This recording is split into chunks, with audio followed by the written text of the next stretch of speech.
நிர்வாகத்தோட தூண்களாகவும் அரசின் கரங்களாகவும் விளங்குகிற நம் அரசு ஊழியர்கள் இந்த திராவிட மாடல் அரசு பொறுப்பேற்றதிலிருந்து எண்ணற்ற மக்கள் திட்டங்களும் பல்வேறு துறைகளில் திட்டப்பணிகளும் பாராட்டத்தக்க வகையில் நிறைவேற்றப்பட்டு வருது.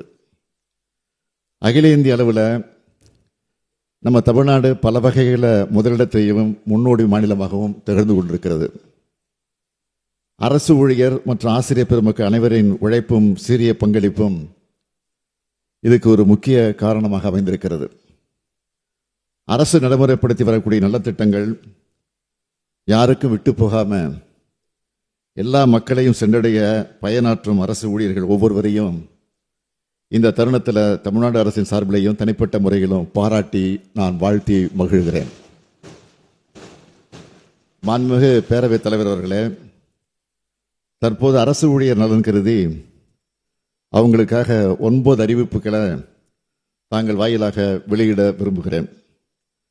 முதல் அறிவிப்பு, கோவிட்-19 பெருந்தொற்று காலத்தில் அரசின் நிதிநிலையின் மீது ஏற்பட்ட பெருஞ்சுமை காரணமாக நிறுத்தி வைக்கப்பட்டிருந்த அரசு அலுவலர்களுக்கான ஈட்டிய விடுப்பு சரண் செய்யும் நடைமுறையை 1/4/2026 முதல் 15 நாட்கள் வரை சரண் செய்து பணப்பலன் பெறும் வகையில் மீண்டும் செயல்படுத்திட 2025-26 ஆண்டுக்கான நிதிநிலை அறிவிப்பு வெளியிடப்பட்டுச்சு. இருந்தாலும் அரசு அலுவலர்கள் மற்றும் ஆசிரியர்கள் இந்த அறிவிப்பை இந்த ஆண்டே செயல்படுத்திட கோரிக்கை வச்சிருந்தாங்க, தொடர்ந்து வைத்துக் கொண்டிருக்கிறார்கள். அரசு அலுவலர்கள் மற்றும் ஆசிரியருடைய கோரிக்கையை பரிசீலித்து ஈட்டி விடுப்பு நாட்களில் 15 நாட்கள் வரை 1/10/2025 முதல் சரண் செய்து பணப்பயன் பெறலாம் என்பதை இந்த அவையில் மகிழ்ச்சியோடு தெரிவித்துக் கொள்கிறேன். இந்த அறிவிப்பின்படி சுமார் 8 லட்சம் அரசு அலுவலர்கள் ஆசிரியர்கள் பயன்பெறுவாங்க. இந்த அறிவிப்பினை செயல்படுத்திட ஆண்டு ஒன்றுக்கு 3561 கோடி ரூபாய் கூடுதல் நிதியை அரசு ஒதுக்கிடும்.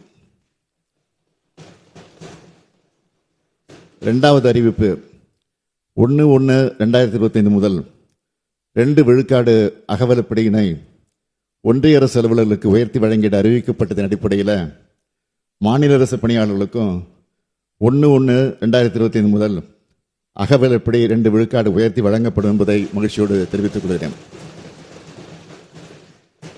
இந்த அகவலப்படி உயர்வால் சுமார் 16 லட்சம் அரசு அலுவலர்கள், ஆசிரியர்கள், ஓய்வூதியதாரர்கள் மற்றும் குடும்ப ஓய்வூதியதாரர்கள் பயன்பெறுவாங்க. இந்த உயர்வினை நடைமுறைப்படுத்திட ஆண்டு ஒன்றுக்கு 1252 கோடி ரூபாய் கூடுதல் நிதி செலவிடப்படும்.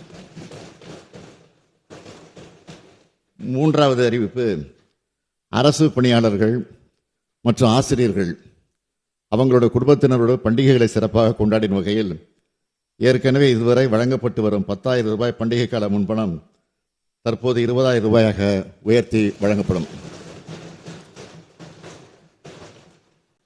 இதனால் ஒவ்வொரு ஆண்டும் சுமார் 8 லட்சம் அரசு ஊழியர்கள் மற்றும் ஆசிரியர்கள் பயன்பெறுவாங்க. நான்காவது அறிவிப்பு, அரசு பணியாளர்களோட குழந்தைகள் உயர்கல்வி பயில்வதில் இந்த அரசு மிகுந்த அக்கறை கொண்டுள்ளது. இந்த அடிப்படையில் அரசு பணியாளர்களுக்கு வழங்கப்படும் கல்வி முன்பணம் இந்த ஆண்டிலிருந்து தொழிற்கல்வி பயில 1 லட்சம் ரூபாயும், கலை மற்றும் அறிவியல் மற்றும் பாலிடெக்னிக் பயில 50,000 ரூபாயும் உயர்த்தி வழங்கப்படும்.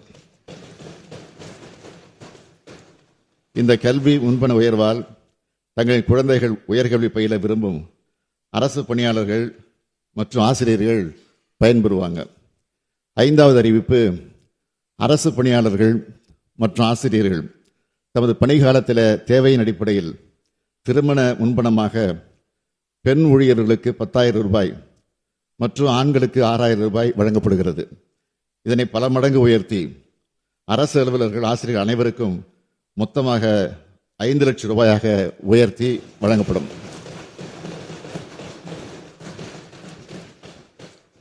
ஆறாவது அறிவிப்பு, தமிழர் திருநாளாம் பொங்கல் பண்டிகைக்கு முன்னாள் கிராம பணியமைப்பு உட்பட சி மற்றும் டி பிரிவு ஓய்வூதியதாரர்கள், அனைத்து வகை தனி ஓய்வூதியதாரர்கள் மற்றும் அனைத்து குடும்ப ஓய்வூதியதாரர்களுக்கு தமிழ்நாடு அரசால் ஆண்டுதோறும் வழங்கப்படும் பரிசு தொகை 500 ரூபாயிலிருந்து 1000 ரூபாயாக இனி உயர்த்தி வழங்கப்படும். இந்த உயர்வால் சுமார் 4,71,000 ஓய்வூதியதாரர்கள் மற்றும் குடும்ப ஓய்வூதியதாரர்கள் பயன்பெறுவாங்க. இதனால் அரசிற்கு ஏற்படும் கூடுதல் செலவினம் சுமார் 24 கோடியாக இருக்கும். 7வது அறிவிப்பு, ஓய்வூதியதாரர்கள் அவர்தம் குடும்பத்தினரோடு பண்டிகையை சிறப்பாக கொண்டாடிட தற்போது வழங்கப்படும் பண்டிகை கால முன்பணம் 4,000 ரூபாயிலிருந்து 6,000 ரூபாயாக உயர்த்தி வழங்கப்படும். இந்த உயர்வால் சுமார் 52,000 ஓய்வூதியதாரர்கள் பயன்பெறுவர். இதனால் 10 கோடி ரூபாய் கூடுதல் செலவினம் ஏற்படும்.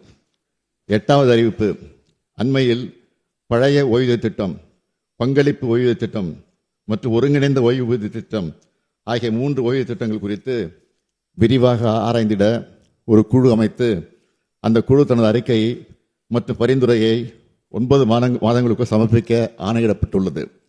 பல்வேறு அரசு அலுவலர் மற்றும் ஆசிரியர் சங்கங்களின் கோரிக்கையின் அடிப்படையில் இந்த குழு தனது அறிக்கையை மற்றும் பரிந்துரையை செப்டம்பர் மாதம் 30ஆம் தேதிக்குள் சமர்ப்பித்த அறிவுறுத்தப்படும். 9வது அறிவிப்பு, திருமணமான அரசு பெண் பணியாளர்களுக்கு மகப்பேறுக்காக 9 காலமாக இருந்த விடுப்பு 1/7/2021 முதல் ஓராண்டு காலமாக உயர்த்தப்பட்டு ஊதியத்துடன் கூடிய மகப்பேறு விடுப்பு அரசால் வழங்கப்பட்டு வருது. ஆனால் தற்போதுள்ள விதிகளின்படி மகப்பேறு விடுப்பு காலம் தகுதிகான் பருவத்திற்கு ப்ரொபேஷன் பீரியட் கணக்கில் எடுத்துக்கொள்ளப்படுவதில்லை. இதன் காரணமாக அரசு பணிகளில் பணியாற்றி வரும் பல்லாயிரக்கணக்கான இளம் மகளிர் மகப்பேறு விடுப்பு எடுத்ததால தகுதிகான் பருவத்தை உரிய காலத்திற்கு முடிக்க முடியாமல் அவங்களுடைய பதவி உயர்வு பாதிக்கப்படுவதுடன் பணிமூப்பினை இழக்கும் நிலையும் ஏற்படுது. மகளிர் முன்னேற்றத்திற்காக அனைத்து முயற்சிகள் எடுத்து வரக்கூடிய இந்த அரசு பணிகளில் பணியாற்றி வரும் மகளிரின் பணி உரிமைகளை பாதுகாக்கும் வகையில் இனி வரும் காலங்களில் அரசு ஊழியர்களின் மகப்பேறு விடுப்பு காலத்தின அவர்கள் தகுதிகான் பருவத்திற்கு கணக்கில் எடுத்துக்கொள்ளலாம் என்று முடிவு செய்துள்ளது என்பதை தங்கள் வாயிலாக தெரிவித்துக் கொள்கிறேன்.